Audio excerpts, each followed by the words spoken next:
to the Film Alchemist podcast, the show where we take the movies we love, break them apart, to find out what gives them their magic. Movie magic, New Year's magic.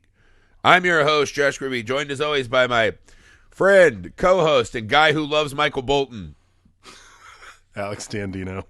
Before today's first episode of the year, that always is nice. It feels nice to cleanse the body. Cleanse that Start palate. the new year fresh.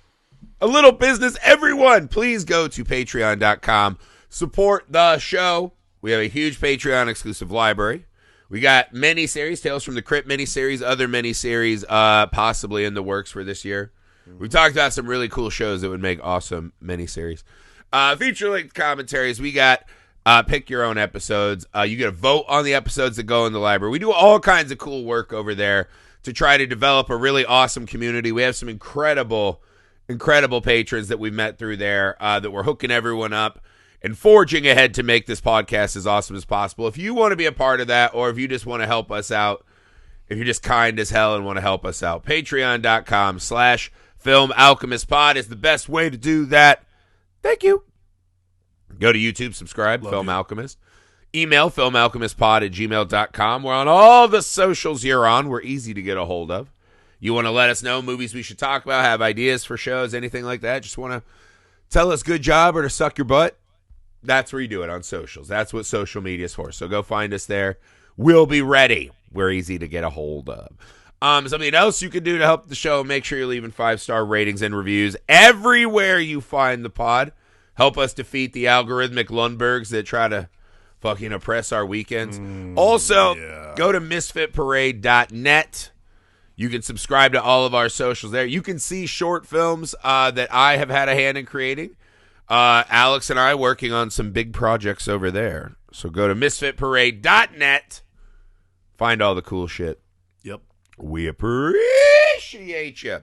We're just chasing dreams over there, you know. We're not trying. Man was not made to live in a cubicle is what we've learned today. So as you guys know, every January we like to do some New Year's resolutions. And I think a lot of people's New Year's resolutions center around weight. I think it's a lot weight. Me and Alex are both rotund men, so we fucking have gone through this fucking... last year was a really weird one. I had lost like a ton of weight. And then I was like, sick, I lost weight. I can let go a little bit. And just vicious how fast the weight comes. I did like that lie to myself. I was like, you know what? While I lift weights, I need some fucking fuel for big weightlifting. And then all of a I sudden gotta get it's some like protein. Cheeseburger. Yeah, world's strongest man shape, but like not world's strongest man results. So neither here nor there. But another thing I think people often struggle with in the new year, job complacency, hating your job. What is the point of my job? I don't have a good enough job. Yep. Should I change? All that. And I think one of the great anthems to the struggles of modern cubicle life is Office Space by Mike Judge. Mm-hmm. An absolute comedy classic. It's funny because I know I told you on this show, when I was a little kid, I stabbed a kid in 3rd grade with a pencil. Right. Because I was having like some emotional tumult in my life as my parents were separating and shit. So I had like some weird, I had to go to charter. I had to go to like mental health check-ins. Charter behavior. Just to even go to school. Thank God this was before school shooters, so they still tried to help me instead of just banishing me. And look at how I turned out now, society. That's great. But they made me class librarian to try to like fucking pull me out of this malaise. And so I became obsessed with comic strips. And of course, Farside and Calvin and Hobbes were like 1 and 2. Tied with me. The comic strip I was obsessed with was Dilbert. And I have no fucking idea. I did not know that the fucking creator of Dilbert would become an evil henchman himself. Yeah, who knew? But I just liked that. And I would read that comic strip about like the fucking woes of comical or cubicle office worker life and be like, in 3rd grade, I get that. Totally fucking relate. And so this was like a years-long love affair. I have a huge collection of all the books. I wore Dilbert ties. Like I was like really, really in to the struggles of office life, even as an elementary school kid. My dad I think Office Space. It was great. Yeah, Office Space really fucking summarizes this fucking battle. Now that I've been older and I've had the cubicle job, I've worked in those fucking soulless fluorescent light places. No sunlight can get in. Yep. It's a double-edged sword because, one, I totally understand the point of life this is, even though I've aged past them now. Right. Because I think these guys are all supposed to be in their 20s, and I'm like way past that, but still struggling. The other thing is you're like, yeah, Peter is like the biggest bitch ever. Like, he's a pretty hateable fuck. So it was an interesting rewatch. So, Alex, I'm interested. What were your thoughts on Office Space? I mean, yeah. This was your pick. What was talking to you about Office Space? Yeah, I mean, for me, it's always like the resolution for me for this one is like finding joy in your work. That's like because that's poetic. Yeah, this is sort of one of those things. Like I've had like a couple of years. I've had a very hard time finding joy in my work a lot of the time. Yeah, I like what I do. Like I don't have a problem with like professionally. Believe it or not, we don't get paid a lot to do this. We do this mostly for free.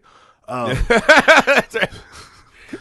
No, professionally, as I've said on the show before, I'm a line producer. I work in a lot of reality TV. I do a lot of docuseries stuff, and some of it's interesting, and I really do enjoy a lot of it. And a lot of it's also very tedious, and I deal with a lot of middle management and a lot of people who do a lot. I don't think intentionally, but do a lot of like Lumbergian things to kind of essentially destroy your sense of self and turn you into a drone. So to find joy in your work is a really important thing for me personally. And again, every sentiment in this movie, there's not a single character that I don't think I've gone through what they've gone through at some point in their day. Because, you just some days you're Peter, some days you're Michael Bolton, some days you're Amir or Samir, some days you're, I mean, I got hit by a car this year, so some days you're Tom Simkowski. Like, there's a lot of. And on the film Alchemist, you are Milton. That's fine. Yeah, you're a staple stealer. And sometimes you are Milton. Luckily, I mean, I've never burnt a building down, but sometimes you're Milton. I fucking thought about it. Yeah, I fucking thought about it. Yeah, Milton was but the short film that this was based on, actually. Well, so there's something in that Milton, like that voiceless fucking mumbler. So Milton is based on apparently this is actually like where the animated movie that Milton is based on, the original animation, which is sort of like a precursor to Beavis and Butthead, King of the Hill, yeah, that Mike Judge made, is based on this guy because Mike Judge was a software engineer in Texas before he became Mike Judge. Is based on this guy he worked with who he asked one day how he was doing, and apparently he's like, "I'll tell you what, I'm going to quit and burn this place to the ground if they move my desk one more time." Like he literally was like, "I don't want to be moved anymore." So there is this like, but again, I think for me, this movie is hilarious for many reasons. There's a lot of great bits, but it also speaks to, I think, a very fundamental truth that we all go through as adults, 20s and 30s particularly, which is, where am I supposed to find the joy in what I do when sometimes what I do just fucking sucks? And, yeah, it's the thing that it's just part of life. So yeah, I will say I struggled. The last corporate job I had, I'm not any of these characters because I don't make it long enough. Sadly, I have a real hard time just like piping down. You are though. You've been through these kinds of things before. Well, like we've worked on shows and stuff where I did not like it and we were disgruntled. But the cubicle one specifically, right? Because there's something about on the show, we all knew that our hours were too long. We were working too hard for no money. Right. Everyone on set universally agreed with that. So it wasn't like, some people, the cubicle thing is different because there are real, like, it's a caste system. And so I was, like, here's just an example of something that I went through that drove me nuts. So I literally did this where I had the meeting and my manager's like, "Hey, Josh, I want to check in. How do you think it's going?" And I'm like, this job sucks. And she's like, "What did you do today?" I was like, literally nothing. I was like, "I've been just listening to audiobooks on my phone." And she's like, "Why?" And because they hired me and this other lady at the same time, right? My efficiency, I worked at a financial institution, which I was like, how the fuck did I end up here? I worked at this financial institution. I was working at like 650% efficiency, right? Like they had like a set goal. And just because I knew basic computer skills, I was awesome at this job. Right. The other lady's like, "I don't get the dang computers. She was working at 42% efficiency. And so I went to her and she told me that. And I was like, awesome, sick. Like, do I get a raise? Like, am I promoted? What's the what's the plan here? And she's like, no, nothing changes. Good job.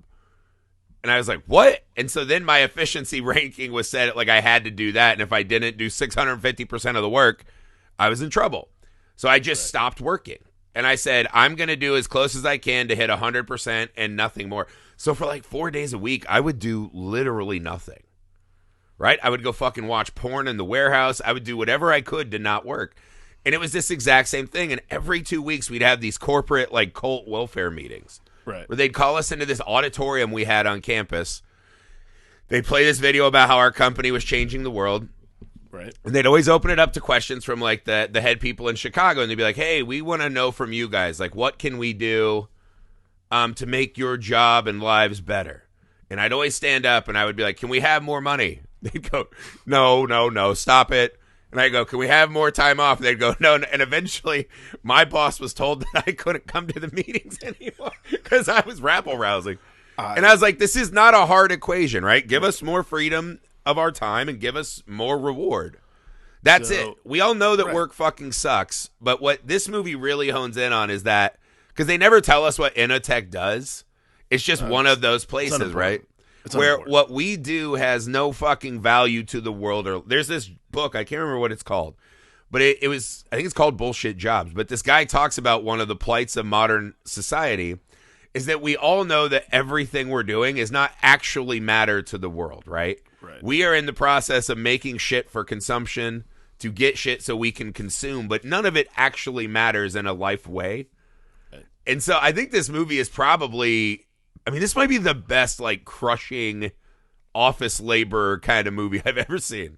Well, I mean, but beyond that, it's not just about, because to me, cubicle life's almost a metaphor for, I mean, there's a cubicle in anything we do. You and I have been on those sets where we just show up, we work our day job, we understand that we're underpaid, and we understand we're overworked, and then we go home, and we just do it over again because we need a job. We have to.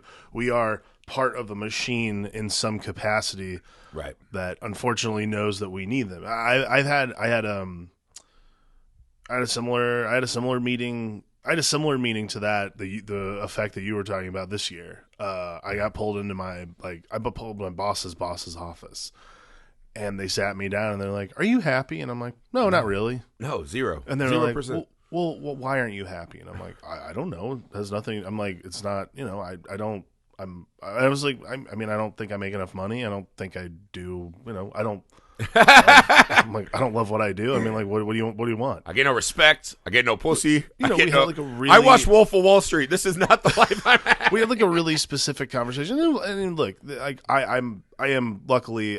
Look, the difference is the difference between obviously the Peters and Lumbergs of the world. I am friends with my bosses, so the conversations I have do have meaning, and they do resonate with them when I tell them, no, I'm not happy, but what am I going to do about it? And then, we have that conversation about what to do about it. So to that extent, no, I am not I don't think anybody should be Peter, by the way. I want to be very specific. Well, okay, this is what I want to hone in on, right? Because I'm a Midwestern guy. You were born a Midwestern guy. Indeed. I don't know if this is just a Midwestern thing, but I was like, if I knew Peter in real life, I would fucking knock him out and be like, never talk to me again. Peter is the worst kind of piece of shit in this movie, which is cry, and bitch, but does nothing to ever make a fucking positive change in his life. Right. The people that just show up to work and all they want to do is fucking cry and whine and bitch. And I know I just told stories about how I whined and bitched, but only to my higher-ups. I would never do that to people I worked with because we were all struggling the same. Right. Well, and I've worked with people who, this year I worked with someone a lot who did that. And people came up to me and they're like, why does that person complain? I'm like, I don't know, but I feel bad for you guys because at the top of the day, every time when I saw this person, I was like, how you doing today, man? He goes, ugh, another day, right? And I'm like, yeah. I had one job like that where I was really fucking negative all the time. And I watched as no one wanted to work with me. No one wanted to be around me. I noticed how it's this compounding factor. And this works in all of life. Yes. If you're a person who's just constantly negative, you see someone post something, hey, I like this, and you're just negative.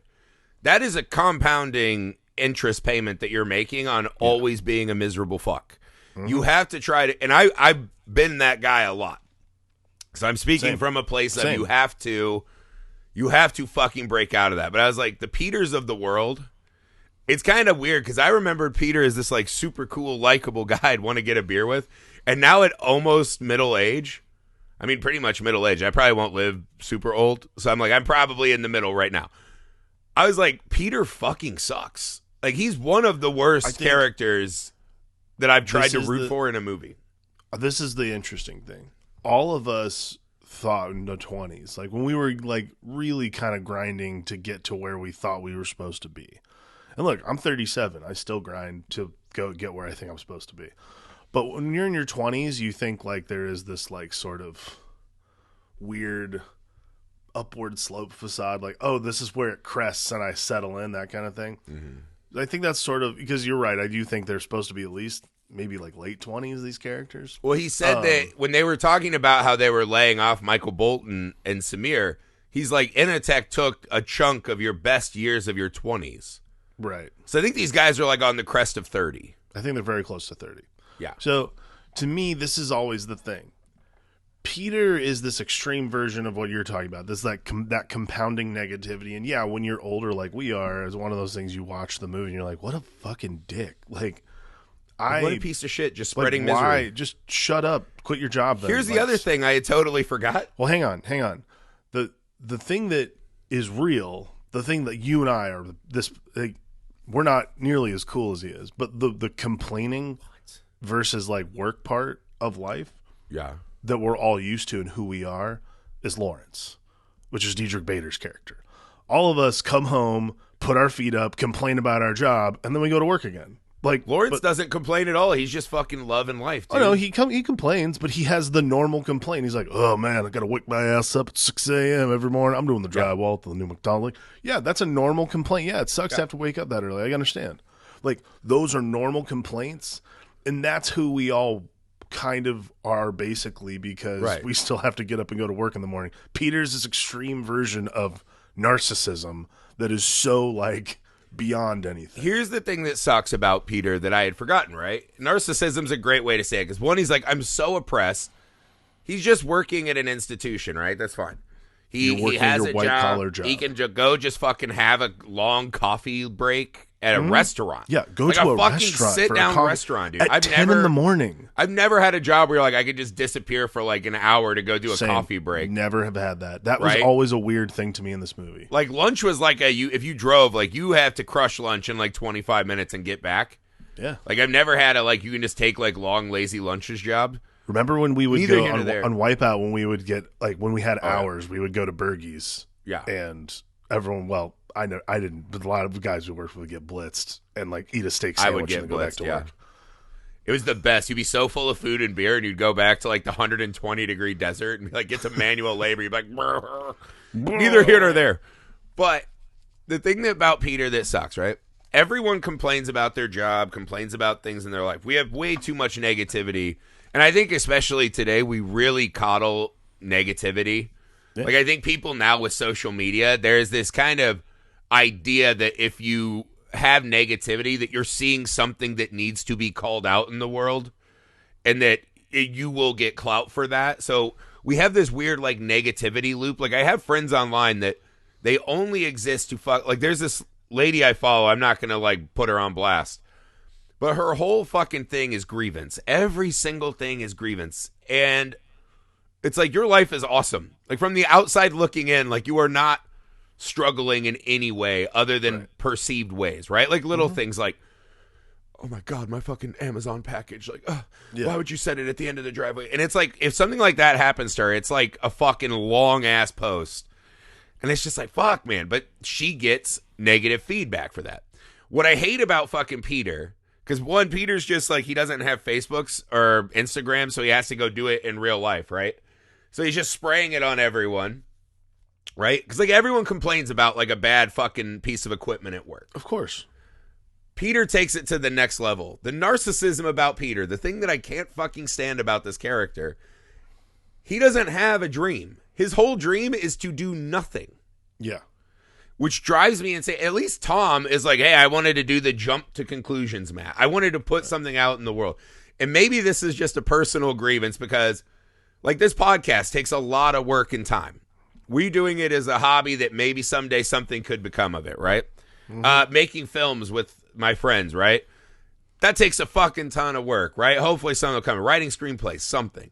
So I not only have a fucking job and kids and all these things that fucking eat up my normal life and make me feel like Peter. Right. But then I have all these other pursuits, and I'm like, in a perfect world, that's what I would do with my time, right? Peter just wants to do nothing. He just wants to live a life without a job, period. Right? Like when he gets hypnotized and he's like, I just don't like paying bills. I don't want to do that anymore. I would smack the fuck out of him if he was my coworker or friend. I was like, no one on planet Earth likes any of these things. Right. But you want to sit there and fucking drink beer and go hit on waitresses at restaurants and be able to buy fucking fishing equipment, right? So, like, you do like doing shit. You gotta fucking work, dude. Like, what the fuck? This is the world we built. And if Peter is not some fucking Joan of Arc who's like, I hear voices and I'm here to fucking change things. Yeah. He's just like, why can't I be the idle rich white? And it's something I had totally forgotten about this movie. I think this is the thing, and I because when you're approaching 40 and you've lived, you've had some jobs and you've worked like normal people. The idea of like, oh, if I made $1 million, what would I do? Oh man, well like the idea of doing $1 million don't go like it used to. No, it doesn't. But that's neither. Well, it doesn't. But either way, that's neither here nor there. But like the idea, I think this is like the amendment. This is the amendment because like for me, the idea of doing nothing is the worst. Doesn't make sense. Yeah, what he wants to do is watch Kung Fu, fish, and bang Jennifer Aniston. It's and I'm not like, I also would do all those things too. Yeah, see, this is the difference. Like for me, it's not. I would do nothing. Like if I was in that scene as that character, be like, I would stop it. I would relax. It's not a matter of like kicking back. Like if you have $1 million, look, if you're a single guy, no matter where you are, and you have $1 million, you can probably relax a little bit. Like there's not a lot. You have like nothing to worry about at $1 million if you're some random guy who doesn't have a lot of life expenses to begin with. Now, $1 million doesn't take us very far, but it certainly can take a single guy. Like I love late that 20s. thought experiment, right? Let's do it. If you had $1 million, I was like, the first thing I do, and this is assuming no fucking taxes come peeled off of that, right? So I have the actual number of $1 million. Samir nailed it. The first thing I do is I would pay off my house. Mm-hmm. I would take probably 20 grand, right, to just buy any stupid fucking thing I'd ever thought that would be cool to buy, right? And then the rest of it you put in a fucking high interest account. I would just making money. You pay off every fucking bit of debt you have. If it was straight up $1 million, I'd pay off all our debts. And the other thing I might do is buy my neighbor's house and just use that as my fucking like Del Toro like fucking nightmare house or whatever. Nice. Like that'd just be my fun house that my family and wife aren't allowed in. That's it. I would just pay off all our debts and I'd put the rest of it, in a high interest account. And I'd take like Andrea and I would take Henry on vacation. That's about it. Yeah, but that's what I mean. $1 million is not like a fucking like, it's not as wild a thought experiment as you want, right? Because that's like, I'd put a movie or two into production. I do like these little things that I've always wanted to do. But again, at the thought of like, I would still do stuff.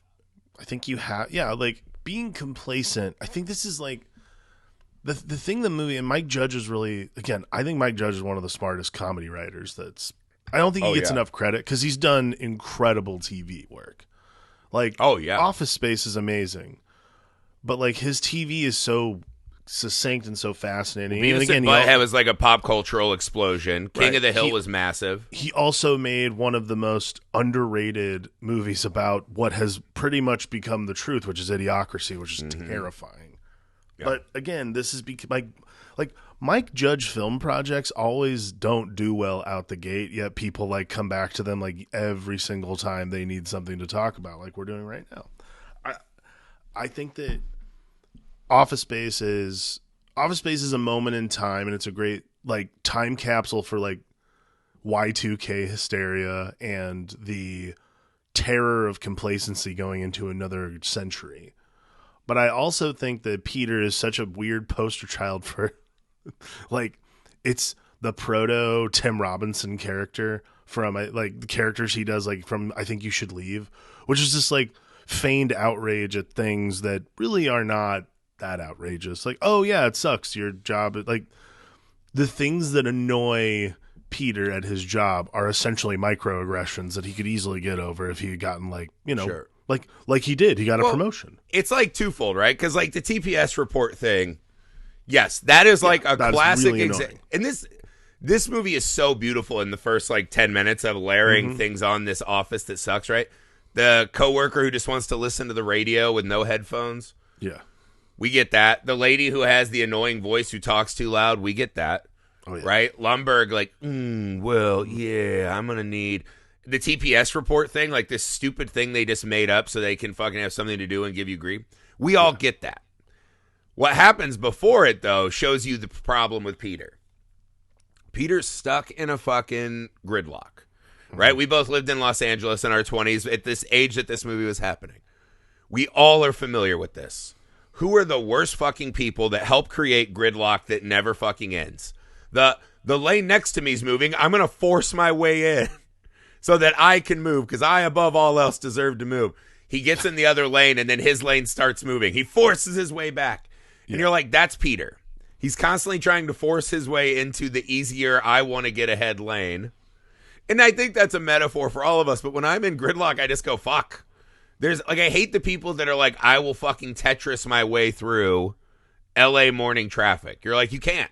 There's too much of it. Yeah. We're just going to get there when we get there. Stop being fucking assholes and changing lanes and ruining everything.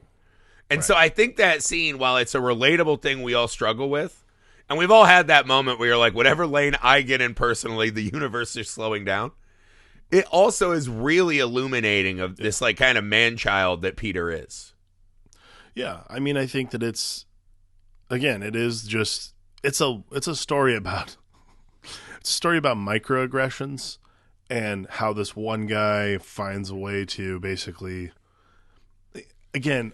Did we not talk about how fucking bizarre the hypnotherapy thing is in this movie? Okay. Because I had also forgotten that for the most part. I thought this was just like a guy who'd hit the end of his rope. Oh, yeah, no. We hadn't talked about this.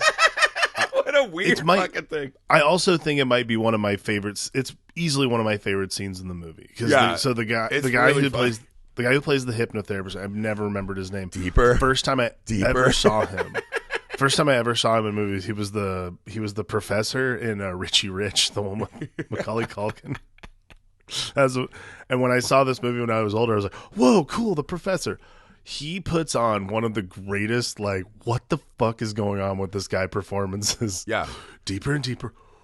Way down. Just this, like, and he's like doing this the thing. Yeah, because his fucking circulation's going. He's his like eye keeps so twitching. Awesome. I mean, it's an amazing. Not only that, but it has this great like thesis where Peter's like, every day you see me is the worst day of my life. Which again, I think on a surface facade level, it's like, yeah, this is the movie I remember loving. Yeah. Again, Peter, fuck off. Stop being such a dramatic little bitch. This viewing is actually the first time I've agreed with the doctor when he says, "Is today the worst day?" Like, yeah, he goes, "Wow, that's messed up." I'm like, that is messed up. That is not good. It's messed up. You're in a fucking hypnotherapist office, which you can just afford to go to. Insurance is not covering that. With your super hot redheaded fucking girlfriend who's in a fucking power suit. Like a fucking that's literally an entire tab on the bank. You know, like your life is not that bad. This is like your neighbor's fucking cool.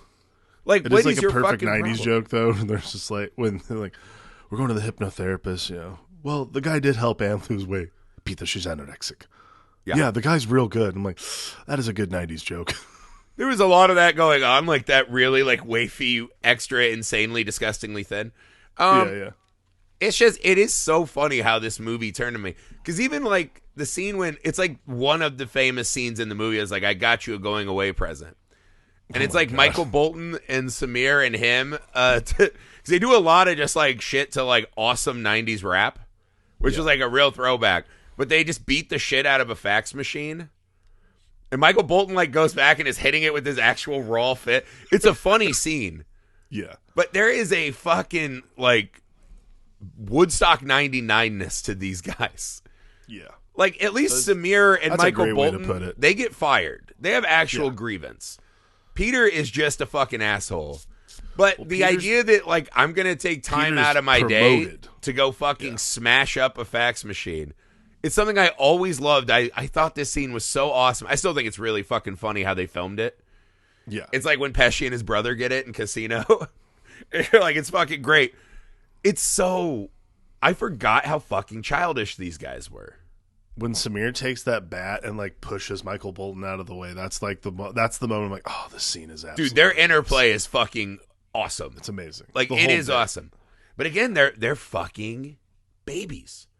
Yeah. And it's weird because this movie changes like 3 times. Like, it starts off as like a hypnotherapist. I'm going to walk through the world. And then like an hour in, they're just like, oh, now this is a heist movie. And it's like, Yeah, wait, what?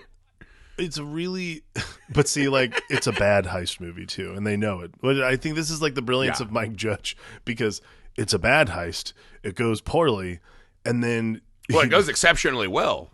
Like, well, it's a great it goes way too well. And again, that scene when they're sitting in his apartment and like, okay, laundering. To conceal the amount, I can't believe what a bunch of fucking nerds we are. We're looking up money laundering in the dictionary. You're like, there you go. This is the level of criminality we have here. Is you And then have to Diedrich look Bader, it's like, hey, do you want to come over? He's like, hey, man, I want you fucking my life up, Peter, man. Oh man, I want you fucking up my life too. Diedrich Bader is amazing. In this Diedrich movie, Bader, if you were doing like MVPs of the movie, like, he's way up It's there. Diedrich Bader, Milton fucking rules. Lundberg rules. Gary Cole does Yeah. one That of the scene greatest. when he's like, imagining fucking Lundberg banging yeah. Jennifer Aniston. That is one of my favorite parts of the movie. I was dying laughing, dude. Yeah. whatever that mundane, whatever that voice I think Gary Cole's an incredible actor. I don't again, this movie's filled with just amazing character actors from now like up through like 2023 who have just done amazing work since then. Everybody is in this. Like, you know, David Herman was on Mad TV and he was always very funny. I think this might be probably I think this is like the funniest thing he's ever done. But I also, you know, besides Diedrich Bader, yeah, Orlando Jones just selling magazines. Orlando Jones crushing it in like almost a cameo bit. Yeah. Like, so good. but I think Stephen Root. Oh, Again, it's hard because Stephen Root has never done another character like this. 'Cause maybe his now- character in Dodgeball is like the closest. Oh, that's a good point. Yeah. Yeah. Okay. I'll give you that. That's the one though where he's like, he just reads obscure, like he watches the Ocho, he reads weird magazines. He's married to an Asian like mail order bride almost. He's just a weird guy. Yeah, but he's like a really high functioning Milton. But other than this, I ordered a Mai he Tai and really you brought has- me a pina colada. he's sort of just been like a corporate guy a lot of the time, or like he's one of those chameleon actors. He does everything Oh man, differently. he can just slide into any role. He's so good. I met him one time. I was a transpo PA, just driving people up and down the hill. There's a famous neighborhood up in the hills called Mount Olympus that you're not allowed to park in, so we had to shuttle people back and forth. The only people who were allowed to park up there were the famous people who were actors on the show. So Stephen Root walks out.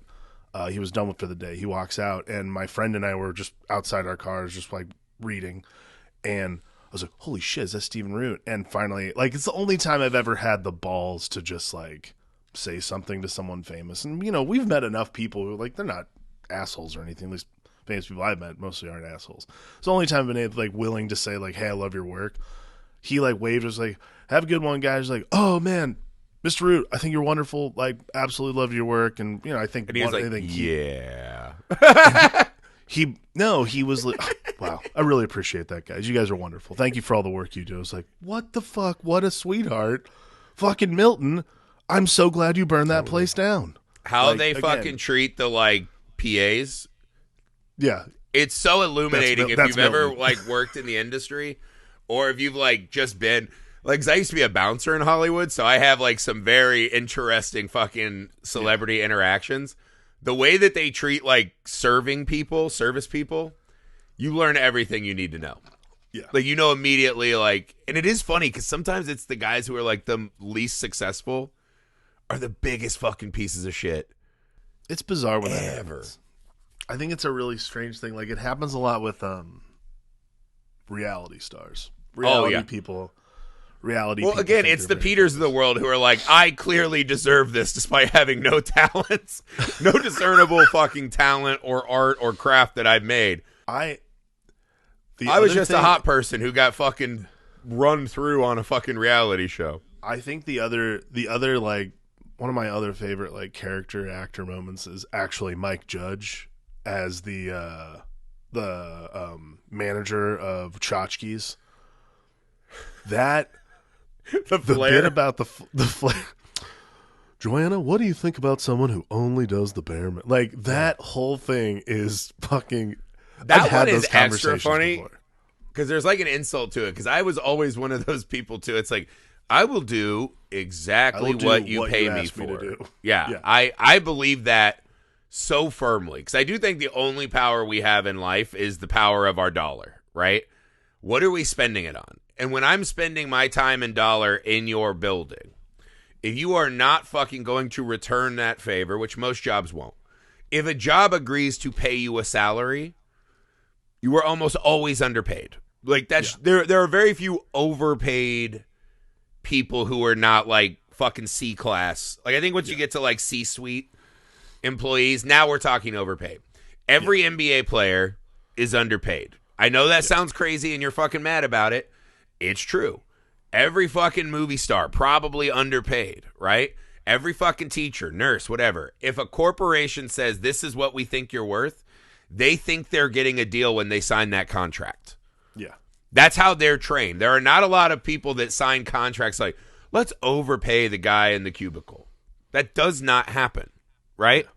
Everyone is underpaid is the theory I've always had in society, right? So that's fine. You know that going in. Adjust your expectations, right? It is bizarre. It is bizarre because we were also growing up in an industry. Everyone's like, if you fuck put in blood, sweat, and tears, do all this extra work, right? You stay the long, long hours. You never sleep. You're always there. Like they had to implement rules in Hollywood before we started, right? Like, was it golden hour rules? Because PAs were fucking crashing and dying from not sleeping. So like, famous, I get it. Well, no. So it's famously, it happened on it was the director of photography, I think, or maybe it was one of the grips for Pleasantville. Uh-huh. They did like a 22-hour workday or like an 18-hour day or something, and he had to drive home and crash his car and died. Yeah. So like I that, get it. There was a big but there's also like there is expectation setting, and there is, especially if you just want to be a person like Peter who does nothing. Right. You can solve this problem pretty easily. What I love is like you've had those bosses who are like, what do you think about people who only do the bare minimum? Like, I don't know. What do you think about paying them more for doing more? Like, I think that's you. I think that's you, motherfucker. I'm like, I get paid what I get paid. Do you want to pay me more? And I'll do more than the bare minimum? But see, like, that's like, there are scenes in this movie. I think this is like the real, for me, this is what makes Office Space brilliant. This is why like I like thinking about it in my daily life, because this is why I say we all go through each of these characters, like some moment in these characters' day throughout our day, just because this is who we are. Mm-hmm. But it's, that conversation, it's the conversation with the Bobs where you're like telling them the truth about what it is that you do. Like, I agree. Like, it is interesting when because we've had a lot of conversations, because I still work from home. I'm still very lucky I get to work from home. We've had a lot of conversations about like, oh, maybe we all start needing to come back to the office. I'm like, why? Why would we all need to do that? This is a very interesting post-pandemic, like, let's all go back to the office movie. I was like, why do I need to go back to the office? Because I've already proven that I can do my job from my house, like sitting in my, sitting in my fucking chonies, drinking my coffee. Like, what's the point? Do you think Peter is happy enough if he just gets to work from home?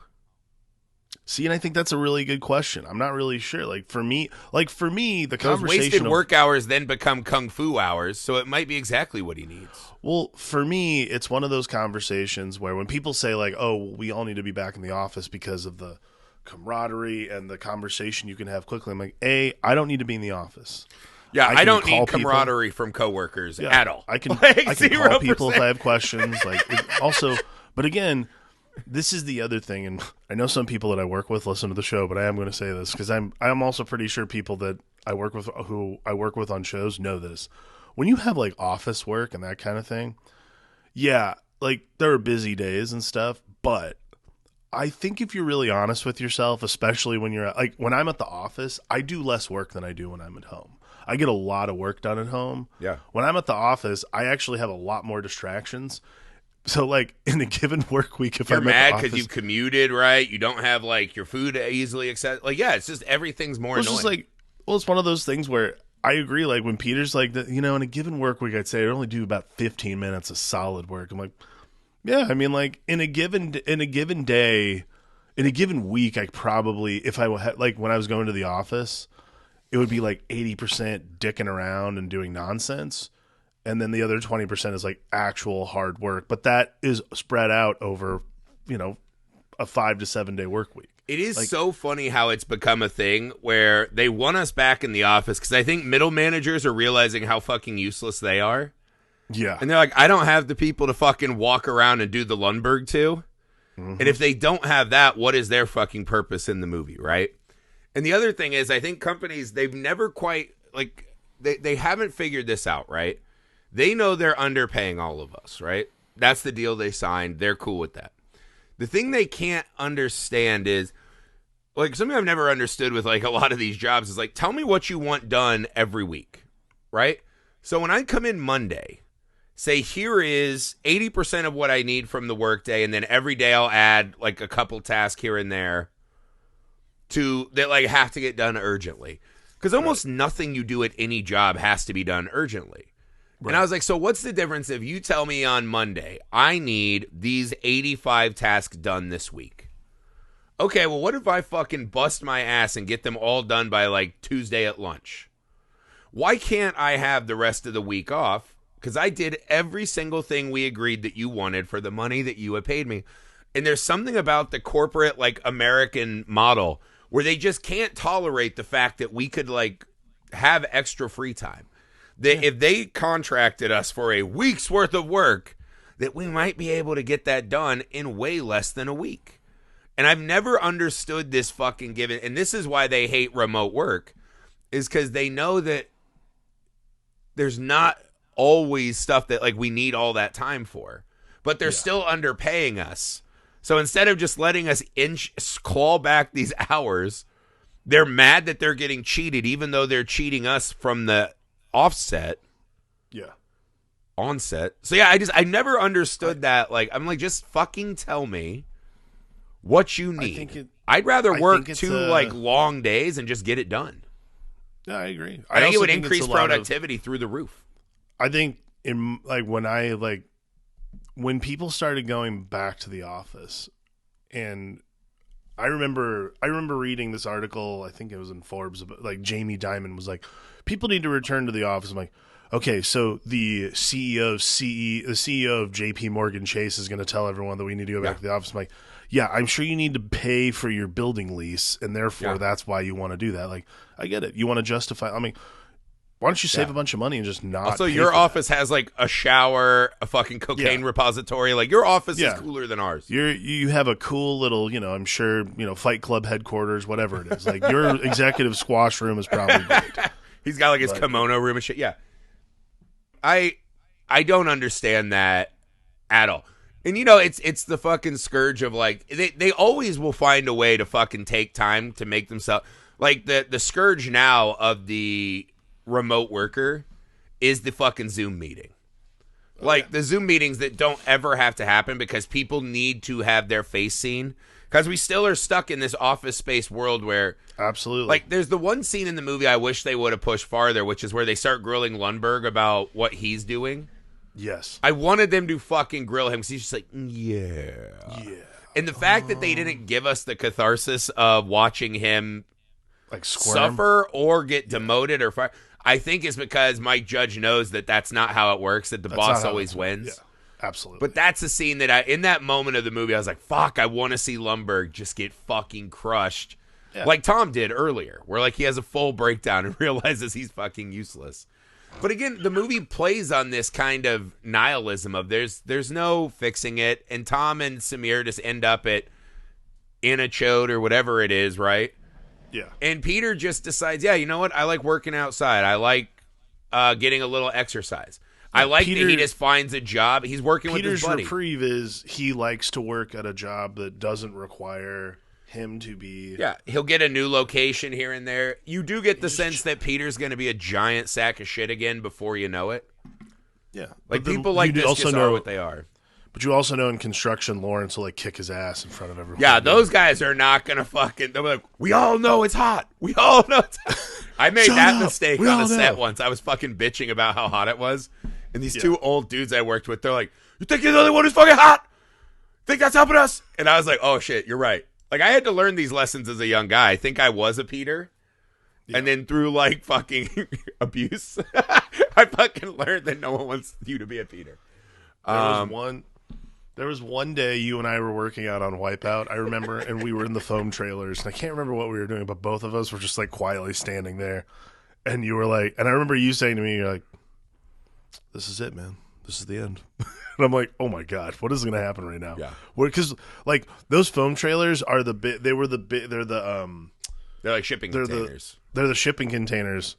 Sound does not carry out of those things. So I was like, oh my God, is he going to do something right now? Is he going to just, like, shove, like, foam down his mouth so I can't, like, pull it out? I'm much more of a take everyone with me if I'm going out. I'm more of a grandiose gesture guy. No, well, look, I've never been. This is I think the difference is that I will just fucking quit a job I hate. Yeah. Like, thankfully, I've never had a career. Like, I guess some people would say I've had jobs where I make a good salary. Mm-hmm. Like, I've had okay paying jobs. I've never had the job that, like, paid so. And most people who watch this movie and are like, fucking A, right. Most people have never had the job that pays so much that you are doing, like, irreparable damage by leaving the job. Right. Leave the fucking... If you hate the job right now, if you're hearing this or watching Office Space and you hate the job, start sending out resumes right now. Yeah. Like, I know... I mean, the thing I hear a lot from people, it's not the money, it's the insurance. Like, people need insurance for family members. That is kind of the great fucking shackle that our system has put upon us, is the fucking insurance more than the paycheck. And the movie doesn't get into that because everyone's fucking totally healthy and able-bodied, and they're fine. They're in their 20s. They'll be fine, right? Little harder to do when you're fucking have kids and you're older and your own body's going on you. Right. Just find another job, guys. Like, there are jobs out there. Look, if you want to be dumb like me and be a freelancer, you can do that. Then you just pay your health insurance by yourself. You never have to worry about insurance covered by the company. It is. It's an interesting, and again, I love this because it's such like an American kind of movie, right? Like, this is just like our fucking thing. Yeah, this is our problem. I'm sure other countries have it, but it feels this movie feels so American. I think that there's so much that's relatable in the malaise and the terror of the mundane is what makes this movie worth watching. Like, you can't latch onto Peter as a character because none of us have that ability to just, like, shirk all responsibility and just go and fish. That's just not our... Yeah. If you do, you are Lawrence's cousin, who's a total piece of shit, who doesn't do, he's broke and don't do shit. That's, that's you. I'm all for people having control of their time. I just think if your goal is to just be the idle rich, I think that's ridiculous. Yeah, I think controlling your destiny in a way that makes you happy is what Office Space is probably ultimately about. Controlling your destiny, great. Peter is not. Peter has to like wait for a building to burn down to get to that. But I think ultimately that, for me, that's why I like. Well, they try to show us that like he was gonna turn himself in so that he had become a good guy. I love when he went back for the envelope because they're like, there he is. There's our Peter. And then he goes back for the envelope. You're like, not a good guy. Not a good guy. He definitely would have taken it back. Yeah. But no, it's a great, hilarious movie, amazingly cast, very well written, very sharp. Even though it's like attacking the office, it also kind of acknowledges the shortcoming of the people in the office. Of course. No one's absolved of any of their behavior. It's just... Yeah. It definitely turns around and kind of shines it on all of us that we've all kind of are conspirators in this fucking problem we find ourselves in. Okay. It's just a great movie. Before we get out of here, I do want to say one thing. My dad did work with a guy who is like the Drew, the guy, because that guy doesn't exist anymore because of Me Too. But the that thing. My dad worked with a guy. I think when he was out here, there was a guy who worked with him who would like come into his office and talk about like, man, I was with this chick last night. My dad's like, I don't want to hear any of that. Like, please get out of here. I think I might have been that guy. those guys exist. Those guys existed. They're gone now because they're HR nightmares and none of them can work anywhere. But you know, that's that guy. That character's an awesome relic from the like early 2000s or like late 90s, early 2000s. That like when my kid, like when Henry starts watching these, he's like, "Who's that guy?" I'm like, that guy doesn't exist anymore. That's an ancient relic, like the dodo and the velociraptor. Yes, the sexual harasser in the workplace. That's he's gone the way of the dinosaur, my friend. They have a small podcast called Canceled Again. Or their own network called OAN. Shots fired. No, probably fucking massive podcast that makes me want to fucking cry my eyes out. Indeed. Neither here nor there. That's it for Office Space. I hope you guys enjoyed it. I hope you're excited to join us again for the new year. This is a good new year, by the way. We have some really good New Year's resolution films coming your way. So I'm excited to share those with you. I'm excited to share another fucking awesome year at the Film Alchemist. If you would be so kind, go support the show on patreon.com/filmalchemistpod. Go subscribe to the YouTube Film Alchemist, right? Email the show, filmalchemistpod@gmail.com. We're on the socials. Go to misfitparade.net to find films that we've been working on. All the good stuff. Let's have another fucking righteous year, guys. I'm excited. We hope you are too. Happiest of New Year's. I hope you're all safe and ready for the fucking war again. For the Film Alchemist, I'm Josh Griffey. I'm Alex Dandino. Bye. Just a moment.